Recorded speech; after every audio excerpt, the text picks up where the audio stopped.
Pero vamos a hablar de medio ambiente, vamos a hablar de geografía, vamos a hablar de frontera, pero una mirada desde la ciencia. Por eso agradecemos muchísimo que nos acompañe hoy un científico, un especialista. Él es Jean-Marie Theodat, es geógrafo, es académico, experto en migración y desarrollo del Caribe. Si leo su currículum, no da el tiempo, pero les diré brevemente que es profesor emérito, maestro de conferencia, director del Departamento de Geografía de la Université Paris 1, Panteón de la Sorbonne. O sea, él es de la Sorbona de París. Sí. Nada más y nada menos.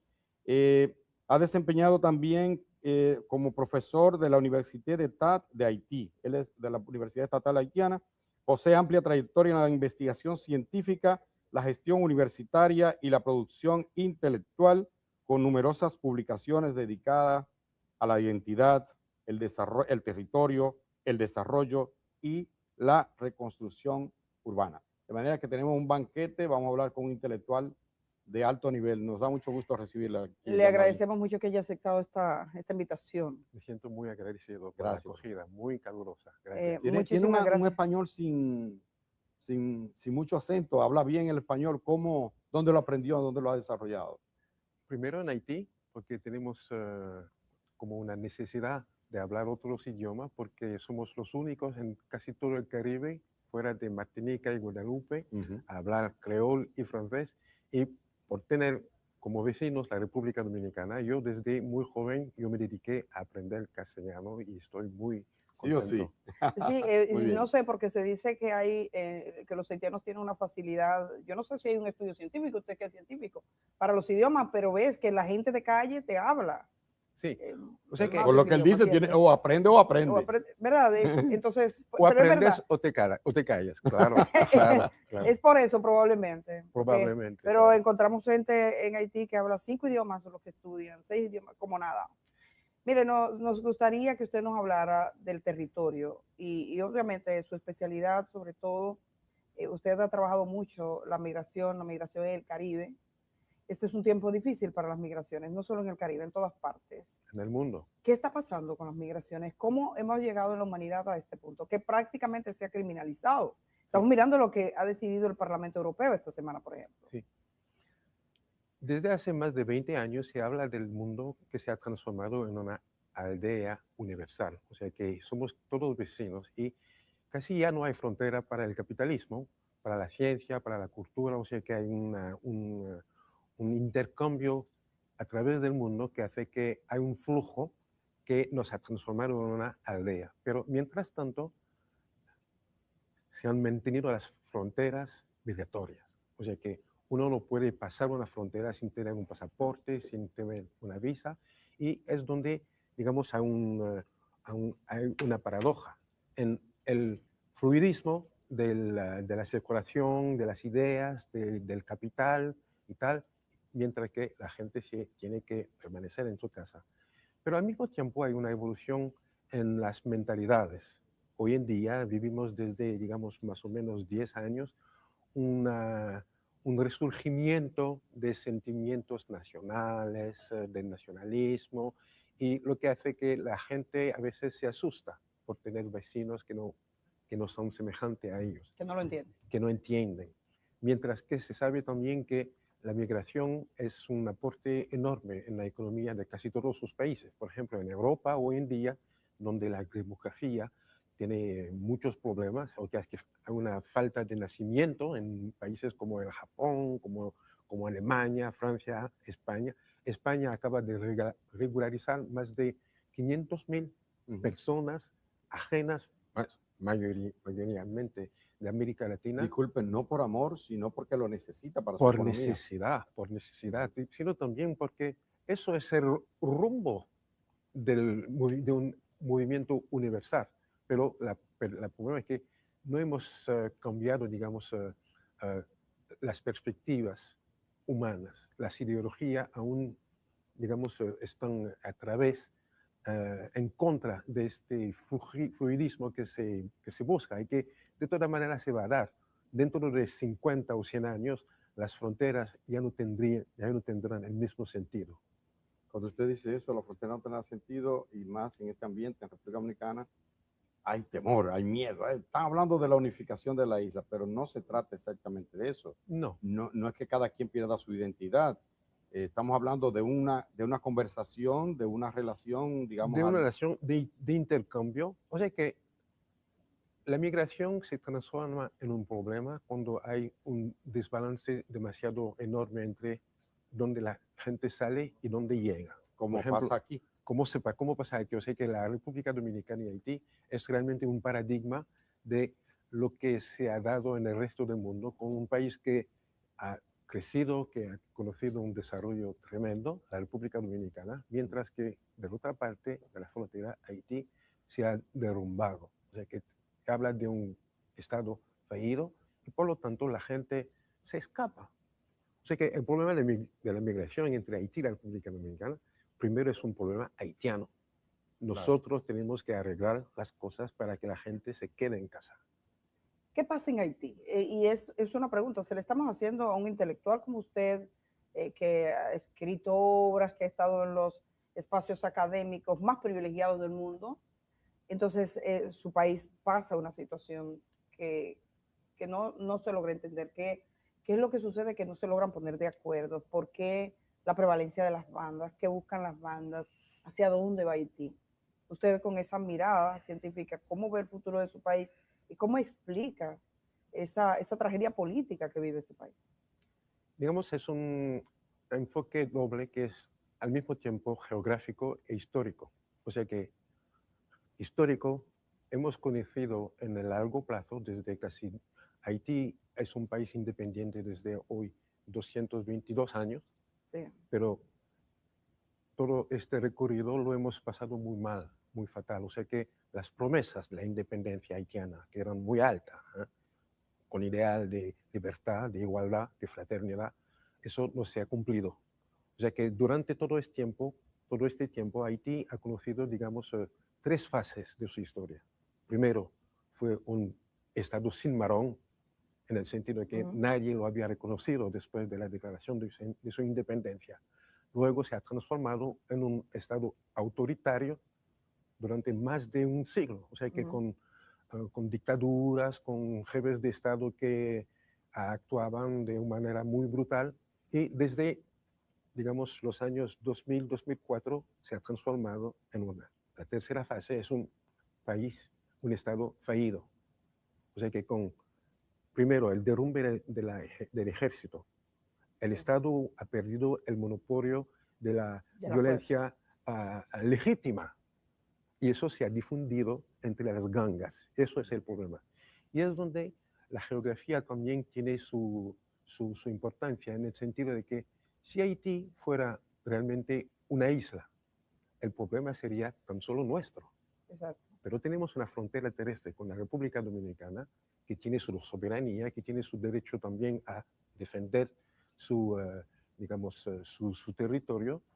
Pero el problema de Haití es como, digamos, una mancha de aceite que se difunde a través del Caribe, pero también a través de la frontera, y es donde los dominicanos se asustan. Pero este susto no es tampoco algo nuevo. Tiene mucho que ver con la independencia de Haití, porque hay que saber que desde el principio había este miedo de que Haití invadiera la República Dominicana para desarrollarse, y Haití ocupó esta parte de la isla durante más de 20 años, del 1822 al 1844, y por lo tanto se ha desarrollado aquí una identidad, un sentimiento nacional en contra de Haití, como para mantenerse. Y eso se ha difundido a través, digamos, de la novela nacional dominicana, haciendo del haitiano, digamos, una fuente de problema. Aquí se habla del problema haitiano, Sí, mientras que por la otra parte de la frontera, la República Dominicana siempre para nosotros ha sido una solución. Una solución. Precisamente hacia allá iba. Me gustaría escuchar de su voz cómo ve la intelectualidad haitiana a República Dominicana. Porque en algún momento fui a Haití hace quizás más de 15 años, y un grupo de periodistas fuimos y analizamos la prensa haitiana y la prensa dominicana, cómo se tratan desde aquí mucho prejuicio hacia los haitianos. Siempre se relaciona con problemas. Un haitiano mata a su mujer, un haitiano hizo tal cosa, sí. Se resalta eso más que el aporte que puede hacer a la economía o en la casa de uno, o cuidando el edificio, lo que sea. Pero desde Haití, la prensa o lo que pudimos ver, también hay algo negativo sobre la República Dominicana. Siempre se resalta que el dominicano mata a un haitiano o que maltrató a tal o cual. Siempre hay como eso, lo negativo por encima de las cosas, del apoyo que se le da aquí, por ejemplo, a Haití, que se le da trabajo a los haitianos.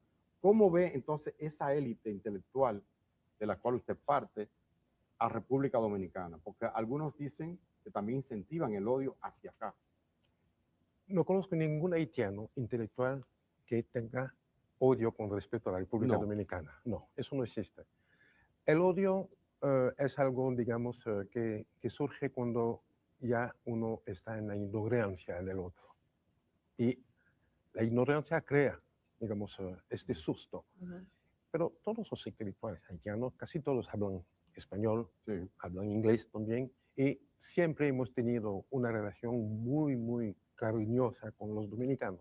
Yo he tenido como modelo los intelectuales más finos de la parte dominicana. ¿Sí? Sí, claro. ¿Qué intelectuales? Rubén Sillé, Wilfredo Lozano, pero también Bernardo Vega. O sea que esos también son clásicos para nosotros. Okay. Siempre se ha mantenido este lienzo muy cariñoso entre los intelectuales de ambas partes, y eso desde el siglo XIX. ¿No es cierto entonces que se enseña en las escuelas haitianas o en la universidad de que la isla es una y que tenemos que tomarla, unificar, la primera que es de nosotros? No. La primera vez que yo fui a dar un curso en una universidad de provincia de Haití, yo coloqué en la pared, en el muro, el mapa de la isla. Y los estudiantes haitianos me miraron así, pero me dijeron, pero, ¿qué es esto? Y le dije, pero es el mapa de la isla. Sí, pero me dijeron, sí, sabemos que Haití es una isla, pero esta parte nunca aparece en los mapas que se enseñan en la escuela. Aparece el mapa de Haití. Yo tuve que decirle que, pero esa es la República Dominicana.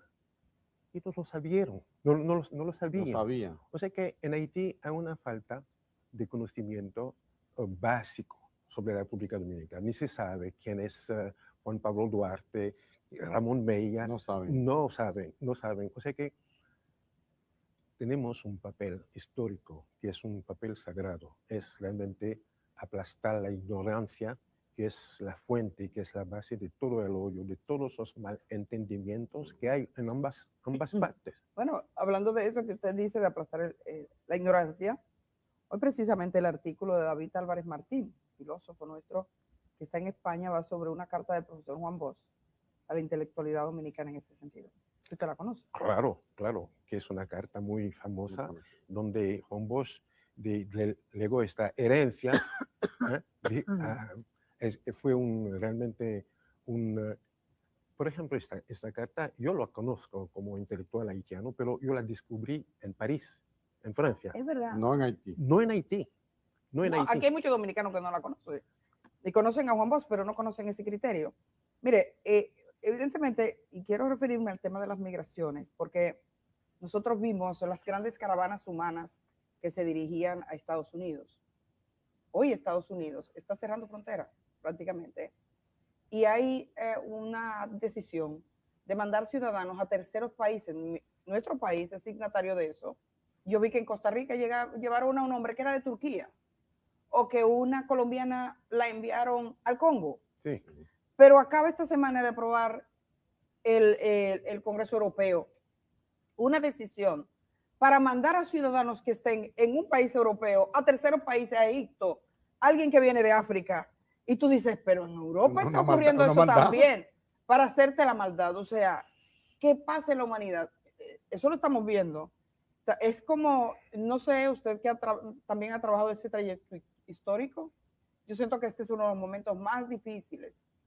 Y nosotros tenemos mucha gente nuestra que está fuera de nuestras fronteras. Entonces, ¿qué está pasando en la humanidad? Incluso hasta con los cristianos, para dejarlo solo con esa pregunta, que se enseña que tienes que amar al otro y todo eso, pero cuando se trata de esos temas, la mayor reivindicación es demostrarle que el otro es gente. Sí. pasaba en España ahora con el Papa, y era noticia que el Papa dijo que el otro es gente. Sí. Entonces, por favor, usted no. O sea que eso hay que verlo a dos niveles.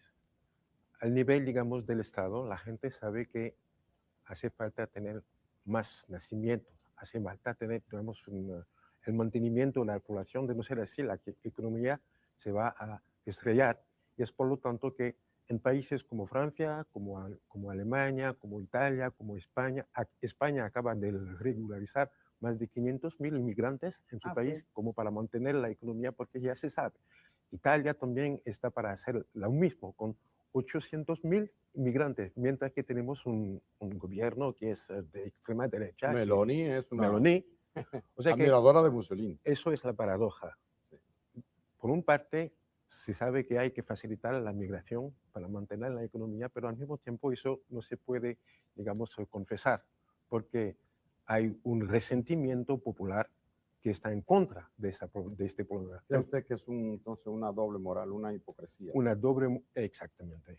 Eso se da sobre todo en las democracias, porque se sabe que al momento de votar la gente no tan solo vota por, digamos, en el sentido, digamos, racional, sino se vota con el vientre. O sea que algunas cosas pasan por encima, hay que pensar, pero otras cosas son del vientre, o sea, del resentimiento, y es donde los políticos tienen que, digamos, que manejar entre esos dos rumbos, y es lo que hace que la situación es muy paradójica. Pero uno no lo entiende, yo no acabo de entenderlo, cómo se da eso que usted dice, esa manipulación del sentir de la gente en un país de escaso nivel educativo, pero también se da en países altamente desarrollados. En Alemania lo que hay da vergüenza. Si pensamos en países como el Japón, la idea de inmigrar, no, eso no existe. Ellos no lo aceptarían. O sea que hay que entender que nosotros en lo que yo llamo el Mediterráneo Atlántico, el Atlántico es un Mediterráneo en el sentido de que vamos desde más de medio milenario entre África, América y Europa, un cruce de población, de ideas, que hace que ya tenemos los códigos como para saber quién es cuando estamos enfrente a una persona, un mulato, un negro, un blanco. Pero allá en Asia ya es otra cosa. La gente no acepta la idea de que vinieran personas de afuera para trabajar, para establecerse. O sea que me acuerdo un día hablando en mi curso en Francia a los estudiantes, diciendo que yo, como haitiano, me siento muy ufano de también tener una cultura dominicana, porque yo me siento muy ufano, muy apegado, digamos, a esta cultura criolla, pero también francesa. Y yo dije que estaba listo para vivir a China y también allá conseguir la ciudadanía china. Había una estudiante china en la clase, se puso en reír y me dijo, eso nunca. Eso nunca pasa. Nunca o sea, pasará. Que en China también hay que tú no ves migrantes. Eso me dijo, nunca pasará, porque siempre estaría yo en China un extranjero. Porque en la mentalidad china no hay sitio como para, digamos, integrar gente de afuera y después, digamos, arraigarlos como ciudadanos, como se ha dado aquí. Pasa hasta en sus negocios. El chino no sigue siendo chino, va ahí. Claro, o sea que tenemos aquí en América y sobre todo en el Caribe, es lo que el poeta y filósofo Edouard Glissant llama la creolización, en el sentido que hemos desarrollado una cultura propia, pero a partir de ingredientes que salían de toda parte del mundo. O sea que aquí hay sitio para arraigarse como haitiano, como libanés, como sirio o como no sé qué. Multicolor. Pero allá, en el Japón, hay chino. No. Mire, le vamos a brindar un cafecito Santo Domingo. Sí, cómo no. Sí, que mire, ese café, me imagino, apreciado.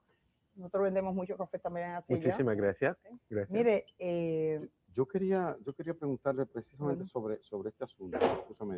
Sí, ¿qué tan difícil y qué tan beneficioso puede ser esa variedad que tenemos precisamente en esta zona del Caribe. Estamos hablando de un conjunto de islas, un archipiélago de islas, que usted le llama el Mediterráneo Atlántico. Sí, sí que lo es, geográficamente hablando.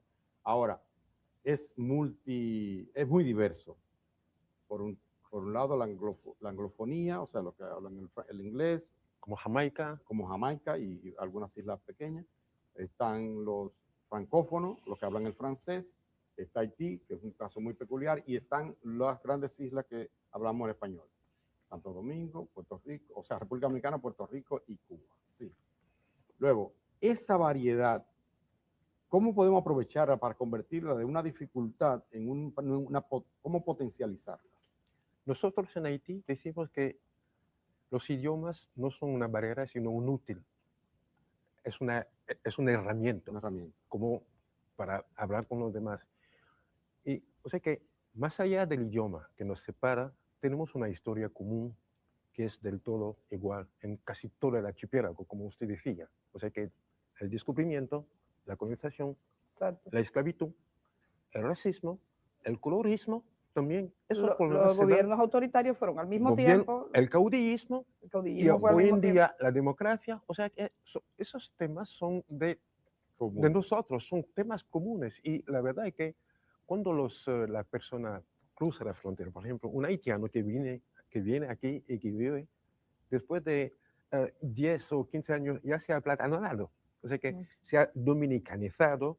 Igual yo conocía, cuando era más joven en Haití, en la otra parte de la frontera, yo tenía amigos dominicanos que vivían venían. allá. Claro, en Puerto Príncipe yo tuve un amigo dominicano que vino para trabajar como economista, y allá vivió 15 años en plena ciudad, Puerto Príncipe, y hablaba creol. Yo sé que la verdad es que más allá del idioma tenemos un sentimiento común que se refleja en la música, en la cocina, en el arte y en esta empatía que se da. Por ejemplo, yo he podido asistir a un partido de fútbol, o sea que durante la Copa Mundial del Fútbol, yo asistí a un partido en un bar aquí en Santo Domingo. Así. Y los dominicanos estaban en favor de Haití, claro. Sí, sí, porque el vecino. Y, o sea, era como si fuera en un bar en Puerto Príncipe, porque la gente está muy, muy ufana de tener un país vecino en la Copa Mundial. O sea que los haitianos no tan solo representan los 27,000 kilómetros cuadrados, sino toda la isla. Y eso es la magia. El Caribe completo, diría. Claro, claro. Bueno, ¿cómo usted ve, digamos, las reglas, las normas, la manera en que se debe regular las migraciones? Sobre todo la migración haitiana con respecto a República Dominicana. Este es un momento de muchas decisiones. Se está construyendo un muro, por ejemplo. Hay un plan de repatriación que es masivo. Miles de ciudadanos están siendo regresados a Haití. Y usted ha estudiado las relaciones de nuestros territorios, ha estudiado las migraciones. Entonces, y ha estudiado lo que ha pasado antes. ¿Cómo usted lo ve? Es, digamos, la parte que a mí más me duele. Me duele la frontera. ¿Le duele la frontera? Mucho, en el sentido de que esa frontera es a la vez una ruptura y una costura entre dos territorios. Una ruptura en el sentido que cada país tiene derecho a la soberanía, pero también es una costura porque es donde la gente vive mejor en Haití. La gente vive mejor en la frontera. La gente que vive pegada a la frontera en toda la zona de norte a sur es donde se vive mejor, porque es donde la gente tiene comercio, pero también servicios que se dan en la República Dominicana. O sea que esa frontera se cruza a pie, como se dijo, el Artibonito sobre todo. Y entonces yo pienso que hay dos maneras de considerar el problema. Primero, desde las dos capitales. O sea que en Puerto Príncipe y en Santo Domingo, donde se dan las políticas, digamos, estatales, es donde la gente manipula esa representación del otro. Aquí se fabrica el odio al haitiano y el odio al dominicano, porque eso tiene que ver con los intereses políticos de grupitos que están manipulando la gente. Mientras que al nivel de la frontera, la gente vive mano a mano. El haitiano que vive en la parte limítrofe de la frontera se considera, digamos, privilegiado por tener acceso al territorio dominicano cerca. cuando quiera. Le voy a contar algo que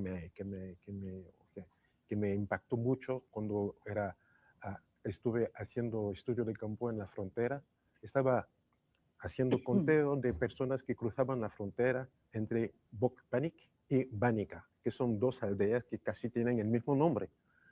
Y un amigo mío me dijo, pero mejor cruzar la frontera y la Banica que es donde más actividad hay, y allá te podrás dar cuenta de la presencia haitiana en esta parte. Yo dije, pero no voy a atreverme porque no tengo pasaporte. Me dijo, pero no te preocupes, aquí nadie tiene pasaporte, pues vamos. Y entonces yo crucé, era bonito, a pie, tomé un motoconcho y entré en la República Dominicana. Primero encontré una primera patrulla de policía. Me saludaron, bienvenido.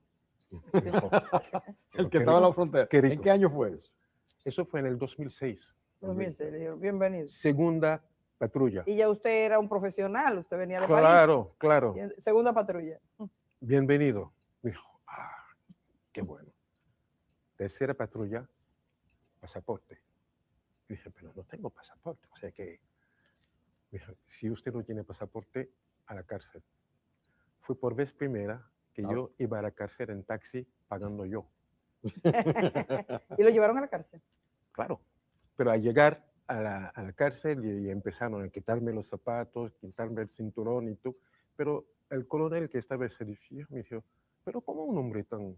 Porque revisó tan mis estudiado. papeles. Sí, tan estudiado, tan fino, se atreve a atravesar, a cruzar una frontera sin pasaporte. Le dije, pero la verdad, señor, es que yo soy como todos los haitianos que cruzan la frontera cada día y no entiendo cómo a mí me paran y a los otros no. paran y me dijo, fíjese, señor, que todos esos haitianos que cruzan la frontera cada día son amigos míos. Yo los conozco cada cual. Ay. Mientras que usted no es de aquí. El raro Nosotros sí, el raro es usted. Y es por lo tanto que yo digo que la frontera no ¿Lo es... soltó? ¿Eh? Lo soltó finalmente, me imagino, el coronel, ¿no? Lo... Sí, o sea que ¿Qué después le dijo? Después ya usted era amigo de él. Sí. Pero la ¿Después verdad, de cuántos pesos? No tuvo que pagarle. No. O sea que al final, cuando le expliqué por qué estuve aquí, me entiendo, entonces me dijo que se vaya, pero la próxima vez piensa en tomar su pasaporte. Y es donde yo entendí que la frontera no era tan solo una línea, sino una zona. Una zona desarrollada en ambas partes, donde haitianos y dominicanos pueden cruzar cada día sin tener pasaporte. Pero tienen que conocerse. Tienen que conocer. Mientras que un dominicano que sale de la capital, un haitiano que sale de Puerto Príncipe, allá ya es un extranjero. Y es por lo tanto que yo digo que la frontera ya es una isla en la isla. Una isla terrestre, una isla, digamos, rodeada por barreras que no son visibles, pero que sí se notan cuando uno tiene la responsabilidad de arreglar las cosas. Yo sé que llegamos al final por razones de tiempo, pero me gustaría, profesor Jean-Marie Teodat, el tema de las bandas. Ay, sí. Tanto la ONU, que estaba recientemente allá, Antonio Guterres. Que le pidió perdón. Que le ha pedido perdón. Desde República Dominicana, el gobierno está muy preocupado, ha reforzado la frontera y dice que no va a permitir, bueno, es una política de Estado dominicano, que esas bandas entren para acá. ¿Qué tan peligrosas son? Si realmente usted cree que haya esa posibilidad de que bandas haitianas entren acá, ¿cuánto poder tienen realmente en el territorio? ¿Cuál es la situación? El problema de las bandas tiene mucho que ver con la desaparición del ejército en Haití en el 1995. O sea que ya no hay personas como para mantener una orden, digamos, militar en este país como para aplastar las gangas. Y esas gangas tienen mucho que ver también con otras pandillas que están fuera del país. Eso es donde Haití se ha transformado en un hoyo negro, donde las bandas que viven en ambas partes del Caribe, las de Colombia, de Venezuela, que producen la droga, las de Miami, que la venden, y Haití es como una pasarela, y es donde hemos, digamos, fracasado. Y es donde también la República Dominicana se asusta, porque se dice que si eso ocurre aquí en Haití, y ya que la frontera es Porosa. sí, pero yo pienso que eso es un asunto de interés mundial, como lo dijo Antonio Guterres, que fue a Haití y pidió perdón a los haitianos porque las armas, la droga que están pudriendo la situación en Haití no están producidas acá. O sea que salen de afuera, y es, digamos, la responsabilidad primero de los Estados Unidos de aplastar este negocio negro de armas que entran en el país, porque si esas armas fueran destinadas a Cuba o a Nicaragua. Hace tiempo se paró el comercio. Claro, claro. Mira, no lo había pensado.